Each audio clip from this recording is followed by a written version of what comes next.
पूज्याय राघवेन्द्राय सत्यधर्मारताय च भजतां कल्पवृक्षाय नमतां कामधेनुवे। ಓಂ ಶ್ರೀ ರಾಘವೇಂದ್ರ ಸ್ವಾಮಿ ನಮಃ. ಫ್ರೆಂಡ್ಸ್, ಇವತ್ತು ನನಗೆ ರಾಯರು ಮಾಡಿರುವಂತಹ ಮಹಿಮೆಯನ್ನು ನಿಮ್ಮ ಜೊತೆ ಹಂಚ್ಕೋತಿದ್ದೀನಿ.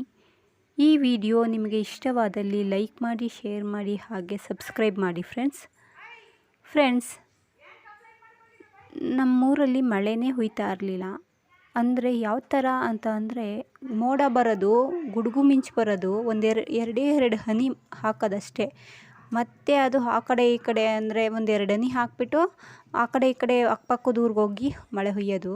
ನಾನು ಈಗ ಮೊನ್ನೆ ಗುರುವಾರ ಮಾಡಿದಾಗ ರಾಯರ ಹತ್ರ ಬೇಡ್ಕೊಂಡೆ, ರಾಯರೇ, ನಮ್ಮೂರಲ್ಲಿ ಏನು ಅಂಥದ್ದೇನು ಆಗೈತೆ, ನೀವು ನಮಗೆ ಮಳೆ ಹುಯ್ಸಿ ರಾಯರೇ, ನಾವು ಬೇಸಿಗೆ ಬಿಸಿಲು ತಡೆಯೋಕ್ಕಾಗ್ತಾ ಇಲ್ಲ, ನಮಗೆ ತುಂಬ ಸೆಕೆ ಆಗ್ತಾ ಇದೆ, ಒಂದು ಬೆಳೆ ಇಲ್ಲ, ಏನಂದರೆ ಏನೂ ಇಲ್ಲ, ಮೋಡ ಬರುತ್ತೆ ಆದರೆ ಮಳೆ ಅಂತೂ ಹುಯ್ತಾ ಇಲ್ಲ, ಮಳೆನೇ ಊದ್ಬಿಡುತ್ತೇನೋ, ಇಷ್ಟೊಂದು ಮೋಡ ಐತೆ ಅಂತ ಖುಷಿ ಪಟ್ಕೋಬೇಕು, ಹಾಗೆ ಆಸೆ ತೋರಿಸಿ ಮೋಸ ಮಾಡ್ತೈತೆ ಮಳೆ. ನೀವು ದಯವಿಟ್ಟು ನಮ್ಮೂರಿಗೆ ಮಳೆ ಹುಯ್ಸಿ ರಾಯರೇ ಅಂತ ಬೇಡ್ಕೊಂಡೆ. ನೈಟು ಫುಲ್ಲು ಮಧ್ಯರಾತ್ರಿ 2:30 ಬೆಳಗಿನ ಜಾವ 6 ಗಂಟೆ 6:30ವರೆಗೂ ಮಳೆ ಯಾವ ಥರ ಊದೈತೆ ಅಂದರೆ, ಭೂಮಿ ಚೆನ್ನಾಗಿ ಕುಡಿಬೇಕು, ಜೋರಾಗಿ ಊದಿ ಜಾಸ್ತಿ ಮಳೆ ಊದಿ ಬಿಟ್ಬಿಡೋದಲ್ಲ, ನಿಧಾನಕ್ಕೆ ಮಳೆ ಊದೈತೆ.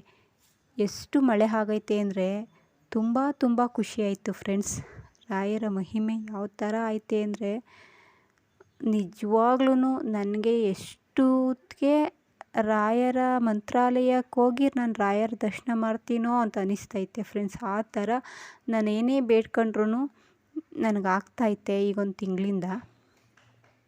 ಹಾಗೆ ನಾವು ಎಳ್ನೀರು ಬಿಸ್ನೆಸ್ ಮಾಡ್ತೀವಿ. ಆ ಎಳ್ನೀರು ಬಿಸ್ನೆಸ್ಸಲ್ಲಿ ತುಂಬ ಲಾಸ್ ಆಗ್ತಾಯಿತ್ತು. ನಾನು ಅಷ್ಟು ದಿವಸದಿಂದ ರಾಯರನ್ನ ಬೇಡಿರಲಿಲ್ಲ.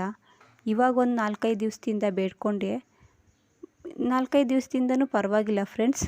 ಅಂದರೆ ಅತಿಯಾದ ಲಾಭ ಬರ್ದೇ ಹೋದ್ರೂ ತಕ್ಕ ಮಟ್ಟಕ್ಕೆ ಪರವಾಗಿಲ್ಲ. ನಮ್ಮ ಮನೇಲೂ ಎಳ್ನೀರಿಗೆ ಹೋಗ್ತಾ ಇದ್ದಾರೆ.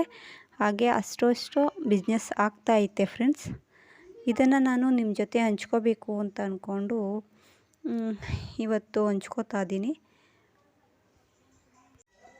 ಹಾಗೆ KR ಪುರಮ್ಮಿಂದ ರೂಪಾ ಅನ್ನೋರೊಬ್ಬರು ನನಗೆ ಕಾಲ್ ಮಾಡಿದರು. ಅವರು ಕಾಲ್ ಮುಖಾಂತರ ಯಾವ್ದಾರ ವ್ರತ ಇದ್ದರೆ ತಿಳಿಸಿ, ನಮಗೆ ತುಂಬ ಹುಷಾರಿಲ್ಲ ಅಂತ ಹೇಳಿದ್ರು. ನಾನು ಅವ್ರಿಗೆ ರಾಯರ ಮಠಕ್ಕೆ ಹೋಗಿ ತುಪ್ಪದ ದೀಪವನ್ನು ಹಚ್ಚಿ, ಹಾಗೆ ರಾಯರಿಗೆ ತುಳಸಿ ಹಾರವನ್ನು ಹಾಕಿ ಬರಲು ಹೇಳಿದ್ದೇನೆ. ಓಕೆ ಫ್ರೆಂಡ್ಸ್, ನನ್ನ ವಿಡಿಯೋ ಇಷ್ಟವಾದಲ್ಲಿ ಸಬ್ಸ್ಕ್ರೈಬ್ ಮಾಡಿ. Thank you so much.